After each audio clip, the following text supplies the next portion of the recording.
तर आता मला एक गोष्ट आठवली, मला आठवलाय एक पिक्चर आर्ची, बरोबर ना?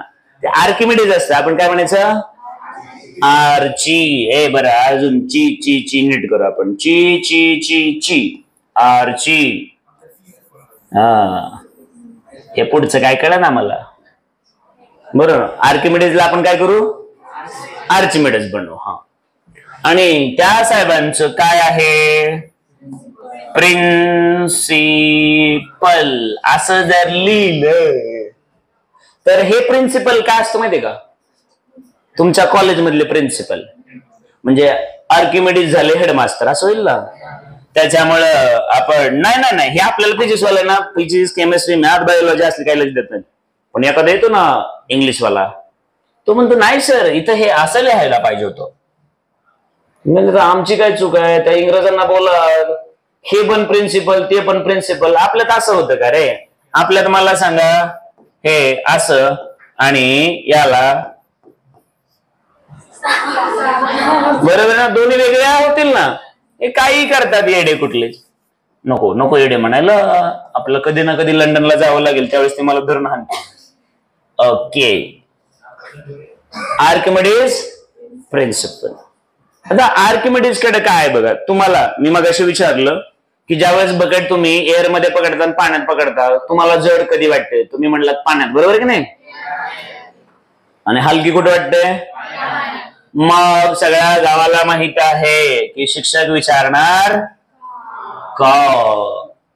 मग का म्हटलं की या प्रश्नाचं उत्तर तुम्हाला देणार आहेत कुठले सर? Archimedes sir. त्यांच्याकडे एकदम मॅथमॅटिकल अनालिसिस आहे, स्ट्रॉंग अनालिसिस.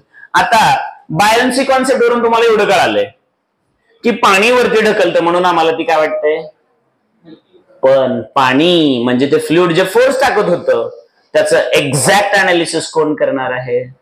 आर्किमिडीज. लक्षात आलं का? कळालं का? मग मी मगाशी 4 लिटरचं कलिंगड घेतलं होतं, आठवतंय का? 4 लिटरचं 5 किलो मास होतं. व्हॉल्यूम किती होता कळतंय का? हा, 4 लिटरच म्हणतो मी. 4 लिटर बोललो मी. हा, पुढे त्याची साईज किती? 4 लिटर. त्याचं वजन किती? 5 किलो. त्याचं वेट किती? 50 न्यूटन. सगळं घेतलं होतं का नाही? माझं वय 34, तुमचं 17, तरी प्रॉब्लेम.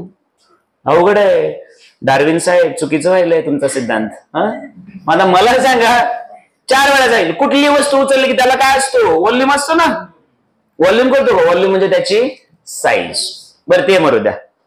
कुकर आणायला कधी गेलात का त्या ह्याच्या दुकानात, भांड्याच्या दुकानात? तुमच्यापैकी कोण गेले का कुकर आणायला? कुकर घ्यायचा म्हणलं काय विचारतात? हा, किती लिटरचा विचारतात का नाही? विचारतात ना.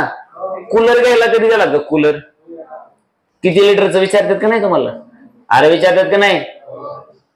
मग कुकर विचारला, तुम्ही म्हणलात आम्हाला द्या 15 लिटरचा. तो आपल्याकडे असं बघतो, कस काय? आमच्या घरी माणसं 20 आहेत म्हणायचं. लागेल का नाही तेवढा मोठा कुकर?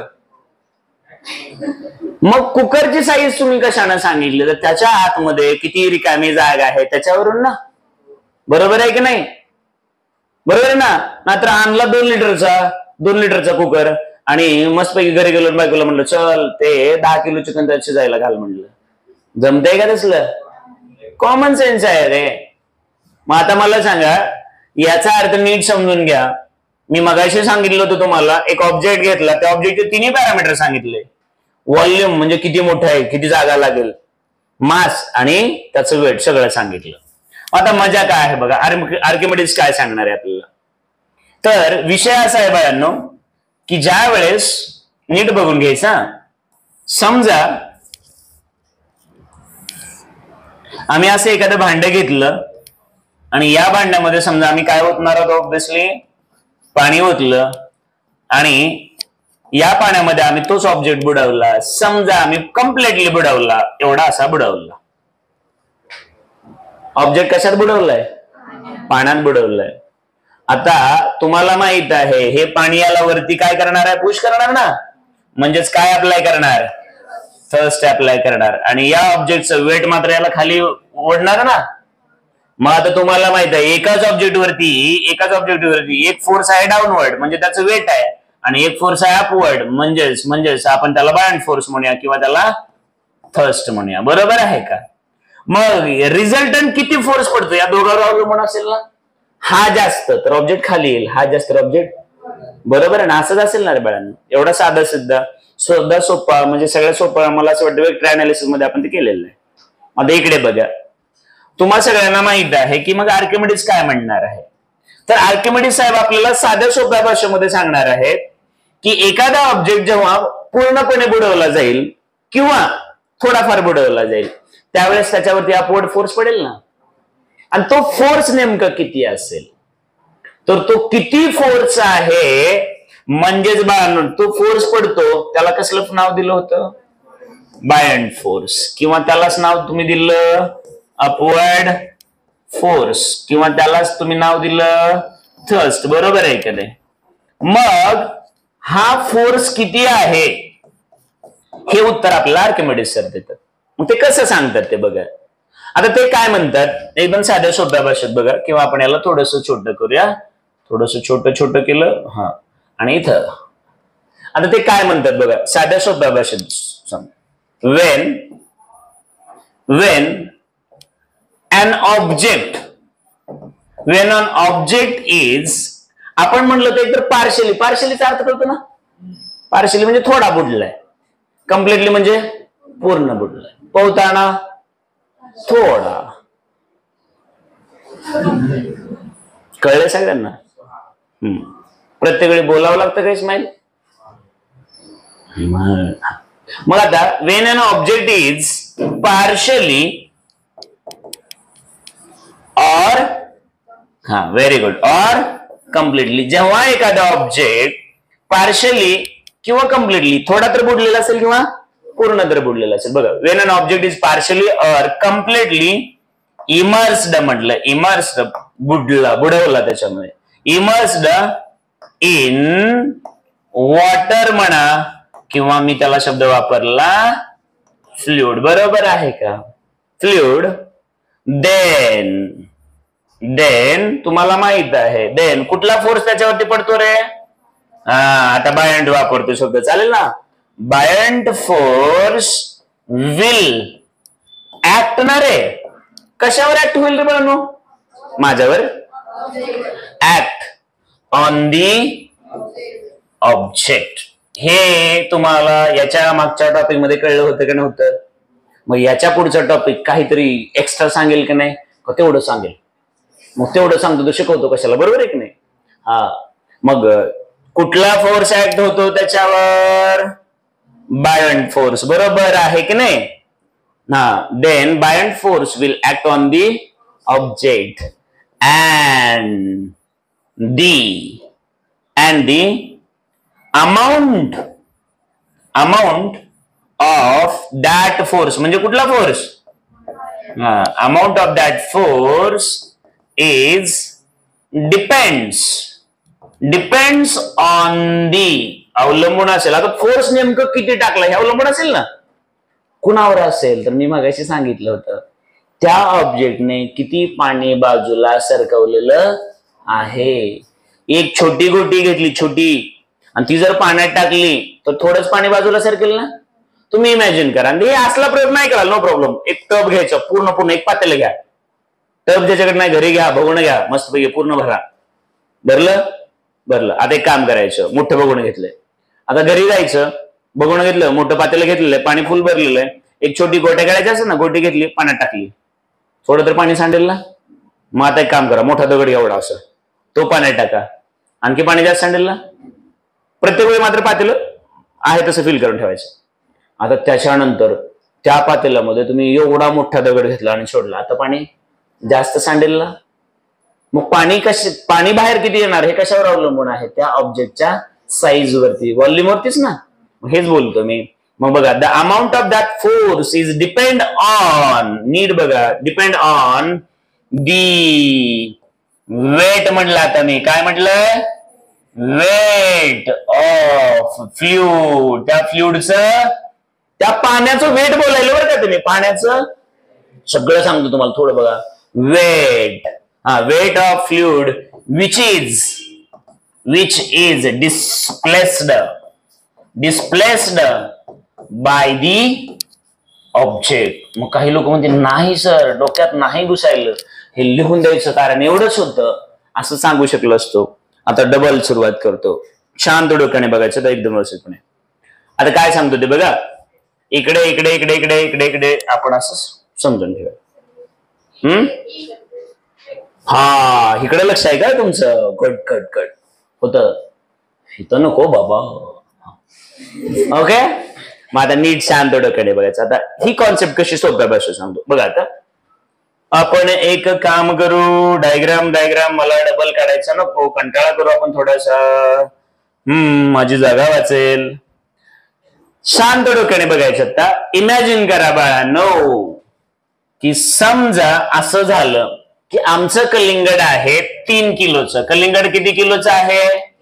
मग 5 किलोचं घेतलं होतं का? चला नको, चेंज नको करायला, कारण दुसरं कलिंगड कधी आणलं मी, पैसे नव्हते माझ्याकडं. कलिंगड किती किलोचं आहे? 5 किलोचं. मग त्या कलिंगडचं वेट किती झालं? अरे वेट mg 5 गुणिले 9.8 असतं, पण आपलं गणित सोपं करण्यासाठी मी म्हणजे किती झालं 50, म्हणजे 50 न्यूटनने पृथ्वी या कलिंगडाला कुठे ओढते? जोरात खाली. खालीचा अर्थ कळाला ना? चला आता समजा बाळांनो, समजा कलिंगड पाण्यात पूर्ण बुडलं. कुठं बुडलं? पाण्यात पूर्ण बुडलं ना. मग कलिंगड पाण्यात बुडल्यानंतर कलिंगडाला जेवढी जागा लागते तेवढं पाणी बाजूला सरकणार ना. तुम्ही इमॅजिन करा की ते पाणी सांडलं समजा, चालेल ना? मग मी असं म्हटलं की ते पाणी किती सांडलं, तर मी म्हणलं 2 लिटर पाणी सांडलं. म्हणलं किती लिटर पाणी सांडलं? एक लमसम बोललो. किती पाणी सांडलं? 2 लिटर पाणी सांडलं म्हणलं. मग आता ते 2 लिटर जे पाणी सांडलं ते पण आम्ही बाजूला एका भांड्यात घेतलं आणि त्याचं मास चेक करायला तराजू असतो माहिती ना. अरे दुकानात कुठले गेला 2 किलो 5 किलो 4 किलो साखर कशी आणता? 5 लिटर 2 लिटर 10 लिटर शेंगदाणे अर्धा लिटर. मग एवढ्या वेळ काय चाललंय? मग मला सांगा ते पाणी किती सापडलं? 2 लिटर. मग ते त्या तराजू काट्यावर ठेवलं त्याचं मास कळेल ना.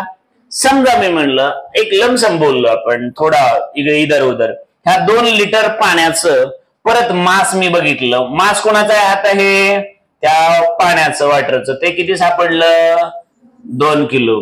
म्हणजे वेट ऑफ वॉटर किती झालं? 2 गुणिले परत ऍक्सेलरेशन ड्यू टू ग्रॅव्हिटी 10, म्हणजेच किती झालं?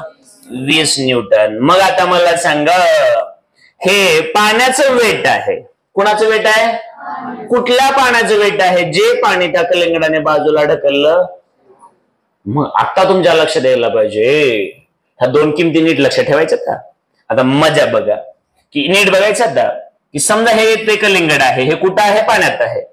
मग या कलिंगडाचं वेट किती आहे रे सोन्यांनो? 50 न्यूटन. ते कुठे ऍक्ट होतंय? पण याच कलिंगडाने किती पाणी बाजूला सरकवलंय? 2 लिटर पाणी बाजूला सरकवलंय. त्याचं वेट किती आहे? 20 न्यूटन. आणि ते जे 20 न्यूटन आहे ना बाळांनो, ते कसं ऍक्ट होणार? अपवर्ड. लक्षात आलेलं आहे का? मग मला सांगा वेट कुणाचं? तर त्या कलिंगडाचं. मग याला आपण म्हणूया वॉटर होईल समजा. वेट ऑफ कलिंगड म्हणूया आपण, चालतं ना थोड्या वेळासाठी. काय बरं पडलं? किती घेऊ आपण? हे 50 न्यूटन. आणि वेट ऑफ वॉटर किंवा वेट ऑफ फ्लुइड किती घेतलं? 20 न्यूटन. बरोबर आहे का? मग आता तुमच्या लक्षात आलं असेल हे वेट कुणाचं आहे बाळांनो? पाण्याचं. कुठलं पाणी? जेवढं पाणी सांडलं किंवा जेवढं पाणी बाजूला ढकललं. बाजूला ढकलण्याचा अर्थ कळतो का रे? बाजूला ढकलण्याचा अर्थ कळतो ना. जायचं घरी, एका पातेल्यात पाणी घ्या आणि एक तांब्या घ्या किंवा ग्लास घ्या रिकामा, आणि तो तसंच पाण्यात बुडवा. त्यात पाणी जाऊ देऊ नका, फक्त असं बुडवा. तर तेवढं पाणी बाजूला सरकवतो ना ते. एवढं सोपं आहे. मग हे वेट कुणाचं आहे? पाण्याचं. हे कोणाचं आहे? ऍक्च्युअल त्या कलिंगडाचं. लक्षात आलं का रे बाबांनो? मग आता तुमच्या लक्षात आलं असेल की हा जो 20 न्यूटन आहे म्हणजे हा एक काय आहे, आणि हाच कोण असतो? बायंट फोर्स असतो. हा कोण असतो? म्हणजे बायंट फोर्स म्हणजे कुणाचं वेट आहे? कुठल्या वॉटरचं? सगळ्या वॉटरचं का? त्या पाण्याचं. जेवढं पाणी त्या कलिंगडानं म्हणजे त्या ऑब्जेक्टनं काय केलं होतं? ढकललं होतं. ढकलण्याचा अर्थ कळतो ना. तुम्ही मला सांगा, तुम्हीच पाण्यात गेलात तर तेवढंच पाणी बाजूला सरकतं जेवढी तुम्हाला काय लागते, जागा लागते. आता मी पाण्यात गेलो, मला जेवढी जागा लागते तेवढं पाणी मी बाजूला सरकवलं. आता मी पाण्यातून बाहेर आलो आणि एक हत्ती आला. आता तो हत्ती बसल्यानंतर त्या हौदातलं पाणी बऱ्यापैकी वर आलेलं असेल ना, कारण तेवढी जागा त्या हत्तीनं स्वतःसाठी वापरली. मग तुमच्या आत्ता लक्षात आलं असेल की याचा अर्थ ऍक्च्युअल वेट किती आहे बाबा, 50 न्यूटन. कशाचं, कलिंगडाचं. पण पाण्याचं किती आहे? मग आता 23 न्यूटन. त्याला खाली वाढायला का वरती?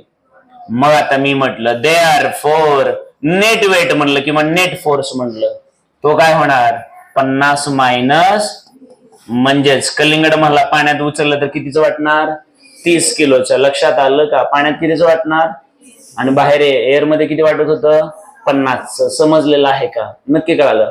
पण ऍक्च्युअल कॉन्सेप्ट थोडीशी वेगळी असते. जर अॅक्युरेसी लेवलला गेलं तर, अॅक्युरेसी लेवलला बघूया बाळांनो. मला सांगा, तेच कलिंगड जर मी एअर मध्ये घेतलं, एअर मध्ये पकडलं, तर एअर पण वरती ढकलत असेल ना रे? अरे बरोबर आहे की नाही? मग असं असेल ना रे, नेट वेट कुणाचं, त्या कलिंगडाचं. तर हे ऍक्च्युअल वेट घेतो, कसलं, ऍक्च्युअल, मायनस हे वेट असेल ना रे एअरचं. बरोबर आहे ना? मग एअर खालून ढकलत असेल ना, म्हणजेच हा बायंड फोर्स असेल which is exerted by air. बरोबर आहे ना? जर हेच मी पाण्यात घेतलं बाळांनो, कशामध्ये घेतलं, लक्षात आलेलं आहे का? कळलं का सगळ्यांना? मग जर हे तुम्हाला समजलं असेल सगळ्यांना, तर आता तुम्हाला एकदम चांगल्या पद्धतीने सांगायचं म्हटलं तर याचं मॅथमॅटिकल अनालिसिस करूया. वेळ आहे म्हणून करूया, नंतर केलं नसतं एवढं. तर आता इकडे नीट बघायचं. मला सांगा, आपल्याला नेट वेट बघायचंय. तर माहित आहे ऍक्च्युअल वेट त्याचं किती होतं, समजा आपण 50 किलो घेतलं होतं, बरोबर ना, मायनस वेट ऑफ वॉटर ना रे बाळांनो. बरोबर आहे का? आता वेट ऑफ वॉटर म्हटलं की तुमच्या लक्षात आलं असेल mg होणार ना रे. आणि m कोणाचं मास, आता वॉटरमेलनचं किंवा पाण्याचं? अरे हे वेट ऑफ वॉटर म्हणजे मास कोणाचं? मग एवढं असं कसं उत्तर देता? म्हटलं mass of water into acceleration due to. मग आता तुम्ही मला सांगा किती मास घेणार. तुम्हाला माहित आहे since density rho is equal to mass divided by, बरोबर आहे का? Therefore mass of water is equal to density of water into volume of object. Very good. मग व्हॉल्यूम किती पाणी बाजूला सरकलं होतं, कलिंगडाच्या आकारा एवढं. बरोबर आहे की नाही? म्हणजेच व्हॉल्यूम ऑफ ऑब्जेक्ट. बरोबर आहे का? समजलंय का रे बाळांनो? मग मला सांगा, साध्या सोप्या भाषेमध्ये ही किंमत मी ते ठेवू शकतो ना. Therefore net weight is equal to, कसलं वेट रे त्याचं, ऍक्च्युअल वेट म्हणजे एअर मधलं समजा, मायनस मासच्या ठिकाणी काय येणार, density of water, volume of water का volume of object, into acceleration due to. मग मला सांगा, आर्किमिडीज सरांनी आपल्याला एक्झॅक्ट सगळी माहिती दिली का नाही? कारण mathematics is a language of science. बरोबर आहे की नाही? मग एकदम डिटेल मध्ये सांगितलं. मग जर तुम्हाला पाण्याची डेन्सिटी माहित आहे, ह्याच्याबद्दल बोलायची गरज नाही. किती किती मोठं कलिंगड होतं, किती साईज मध्ये, बरं का, म्हणजेच किती लिटरचं होतं, त्याच्यानुसार वरती ढकलणारा फोर्स मिळेल ना. अरे जोरात रे. याचं वेट माहित आहे, वर ढकलणारा फोर्स मिळाला की मग कळतं ना. मग मला सांगा, कलिंगड एअर मध्ये पकडलं मी 50 न्यूटनचं होतं आणि पाण्यामध्ये 30 न्यूटनचं. का बरं? कारण 20 न्यूटन वरती पाणी ढकलत होतं. समजलं आहे का? नक्की कळालंय का? एकदम डिटेल मध्ये कळालं का? मग जर हे कळालं असेल बाळांनो, तर मग थोडस रिवाइज करूया, थोडस एकदम व्यवस्थितपणे बघूया. तर मग मला सांगा, आर्किमिडीजचं प्रिन्सिपल कळालंय का? तर आर्किमिडीज सर काय म्हणतात बघा, नीट बघा, आपल्या भाषेत बघूया. हे लिहित होतो जसं सापडेल तसं आपल्या भाषेत समजून घ्या. एखादा ऑब्जेक्ट पाण्यात बुडवला, मग तो पूर्ण बुडवा किंवा अर्धा बुडवा. अर्धा बुडवला तर अर्धाच व्हॉल्यूम सापडेल ना रे. समजा काही लोक म्हणतील आम्हाला नीट कळालंच नव्हतं बाबांनो. समजा दोन हे करूया आपण. समजा हे एक भांड घेऊया, फुल पाणी भरलं. समजा हे एक भांडे घेऊया, याच्यात मध्ये फुल पाणी भरलं. पाणी पाणी पाणी पाणी पाणी पाणी पाणी असं फुल भरलं. समजा हे पाणी फुल भरलं, याच्यात पण असं पाणी पाणी पाणी पाणी पाणी पाणी असं पाणी पाणी सगळंच भरलं. समजा एक उदाहरण घेतलं. आता मजा अशी आहे की याच्यामध्ये फुल पाणी भरलं, सेम ऑब्जेक्ट भांडे आहेत समजा, आता याच्यात तुम्ही काय केलं तर एक ऑब्जेक्ट टाकला आणि तो ऑब्जेक्ट समजा असा आहे, असा बसलाय, म्हणजे अर्धा ऑब्जेक्ट पाण्यात आहे ना अर्धा पाण्याच्या बाहेर आहे. आणि याच्यात पूर्ण ऑब्जेक्ट कशात आहे. समजा बाळांनो त्या ऑब्जेक्टचा व्हॉल्यूम आहे म्हणलं 2 लिटरचा. किती लिटरचा आहे. 2 लिटरचा. मग इथं 2 लिटर व्हॉल्यूम कळतो ना. मात्र बरेच लोक म्हणते सर आम्हाला जगातली कुठलीही गोष्ट कशी किती मोठी आहे हे सांगण्यासाठी व्हॉल्यूमच असतो बरं का. याचा व्हॉल्यूम किती आहे माहिती आहे का. अप्रॉक्सिमेटली 1 लिटर बरं का. त्यात पाणी टाकलं तर 1च लिटर, दूधही टाकलं तर, तेलही टाकलं तर, तूपही टाकलं तर, मधही टाकलं तर 1च लिटर असेल. पण पाणी 1 किलो भरलं तर मध 1 किलो असेल का जास्त असेल. कारण मधाची डेन्सिटी म्हणजे मास आणि व्हॉल्यूम मधला फरक कळाला ना सगळ्यांना. परत गोंधळ नकोय. तुम्ही पाणी 1 किलो भरलं समजा, पेट्रोल 1 किलो भरेल का कमी भरेल. कारण पेट्रोलची डेन्सिटी तुम्हाला माहिती आहे ना. पाण्यावरती तेल तरंगणार आहे. मग पाणी हलकाय का तेल हलकाय. एवढा कॉमन सेन्स तर पाहिजे ना. मग इकडे बघा आता नीट बघा.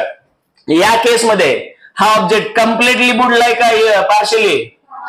मग मी म्हटलं कसा आहे तो पार्शली इमर्स्ड. बरोबर आहे का. याच्यात कम्प्लिटली म्हणा किंवा तुम्ही याला म्हणा होलली. कसा म्हणा. मग हा 2 लिटरचा व्हॉल्यूम आहे तर पाणी बाजूला किती सरकवलं 2 लिटर. आता हा 2 लिटरचा आहे पण अर्धावर आहे ना अर्धा खाली, तर त्याने किती लिटर सरकवलं. हा मग आता ह्याने 1 लिटर पाणी सरकवलंय तर त्या 1 लिटर पाण्याचं जेवढं वेट आहे तेवढाच वर फोर्स लागेल ना. आणि याने पाणी किती सरकवलं तर 2 लिटर पाण्याचं जेवढं वेट आहे तेवढं वरती फोर्स लागेल ना. लक्षात आलं. म्हणजे तुम्ही जेवढं जास्त पाणी बाजूला सरकवणार तेवढं ते वरती तुम्हाला ढकलत असतं.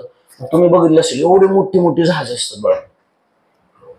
तुम्ही ऍटलिस्ट हे बघितलंय का नाही. सध्या जगामध्ये एवढे मोठे शिप्स आहेत की त्याच्यामध्ये कम्प्लिटली एक शहर बसू शकेल. एवढ्या मोठ्या मोठ्या शिप्स आहेत. तेवढी मोठी जहाजं बघितली असेल. एवढ्या मोठ्या मोठ्या क्रूज बघितले असतील. आता एक मी असं का जनरल नॉलेज मध्ये एक असं आलं होतं की एक अशी क्रूज आहे की तिथं तुम्ही पूर्ण जगभर फिरू शकता त्या क्रूज मध्ये बसून. आणि कम्प्लिटली तुम्ही त्याचे म्हणजे तुम्हाला ते काय म्हणतात सिटीजनच त्याचे त्या क्रूजचेच म्हणायचं. मग विचार करा बरं एवढं मोठं जहाज आहे त्याचं वेट पण तेवढंच मोठं असेल ना. कारण ते बनताना त्यासाठी सगळं स्टील वगैरे सगळं वापरलेलं ना. मग ते पाण्यात बुडलं पाहिजे ना. पण तसं होत नाही. कारण त्याला बनवताना असं बनवलेलं आहे आपण की ज्यावेळेस ते पाण्यात जाणार आहे त्यावेळेस ते तेवढ्या पाण्याला काय करणार बाजूला ढकलणार. आणि त्या जेवढ्या पाण्याला बाजूला ढकललंय तेवढ्या पाण्याचं जे वेट आहे तो म्हणजे त्याच्यासाठी कसला फोर्स असेल बायंट फोर्स असेल. आणि तो फोर्स त्याला काय करणार वरती ढकलणार. त्याच्यामुळे ते जहाज बुडू शकत. मग जहाज बुडतात कधी तर तुम्हाला माहित आहे की ज्यावेळेस त्याला होल पडलं आणि जर पाणीवर आलं तर त्या जहाजाचं प्लस त्या पाण्याचं हे वेट ऍड होतं आणि मग मात्र ते सिंक होतं. बरोबर आहे की नाही. मग ह्या सगळ्या सुंदर सुंदर गोष्टी कळायला पाहिजे तुम्हाला. मग आजचं कन्क्लुजन काय आहे आजच्या लेक्चरचं. तर एखादा ऑब्जेक्ट बुडतो का तो तरंगतो हे कशावर डिपेंड असतं बायंट फोर्स वरती. Yes sir no. मग बायंट फोर्स जर सफिशियंट असेल त्याला ढकलण्यासाठी तर तो बुडणार. पण बायंट फोर्स जर सफिशियंट नसेल तर तो खाली बुडणार. बरोबर आहे की नाही. बरं बायंट फोर्स किती असतो तर आर्किमिडीज सर काय सांगतात जेवढं पाणी बाजूला सरकवलंय त्या पाण्याचं वेट म्हणजेच काय असतो तुमचा बायंट फोर्स. म्हणजे तुम्ही जेवढं पाणी बाजूला सरकणार तेवढा तुमचा बायंट फोर्स वाढणार. बरोबर आहे की नाही. मग जर छोटा ऑब्जेक्ट घेतला आणि तो पाण्यात टाकला तर थोडंच पाणी बाजूला सरतो. पण एवढा मोठा जर भोपळा घेतला आपण आणि तो जर बुडवायचा म्हटलं तर त्याने बाजूला पाणी भरपूर ढकललेलं असतं. तेवढं सगळं पाणी त्याला वरती उचलत असतं. बरोबर आहे की नाही. तर एवढ्या सुंदर सुंदर कॉन्सेप्ट क्लिअर कळलेत का. नक्की कळलंय.